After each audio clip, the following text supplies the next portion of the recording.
Hello students, আজি আমি একদম first nth term of an AP কেনেকৈ ডিৰাইভ কৰে সেইটো চাই লওঁ। সো এপি বেসিক্যালি কি হয়, অ্যারিথমেটিক প্রোগ্রেশন আমি অলরেডি জানো। তার মানে সাপোজ আমি একটা সিরিজ অফ টার্মস এনেকৈ লৈছো যে ফার্স্ট টার্মটো হয় a, নেক্সট টার্মটো কি হয় a প্লাস d, তার মানে a এর পৰা d বেশি হৈ গল। নেক্সট টার্মটো কি হ'ব a plus d plus d, তার মানে a প্লাস 2d। নেক্সট টার্মটো হ'ব a plus 2d plus again d, তার মানে a প্লাস 3d। এনেকে সিরিজটো গৈ আছে বা এনেকে আমাৰ সিকোয়েন্সটো গৈ আছে, নট সিৰিজ সিকোয়েন্স।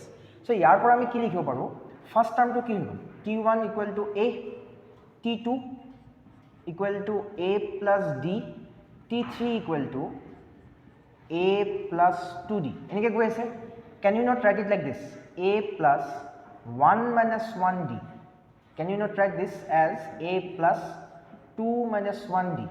এটু কি লিখিম a plus 3 minus 1d।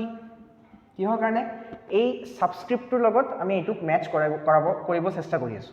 So এনেকে যদি আমি গৈ থাকো, যদি আমি tn কি হয় ওলাব বিচাৰো, দেন এনেকে লিখিলে কিবা ভুল হ'ব নেকি, a plus n minus 1d।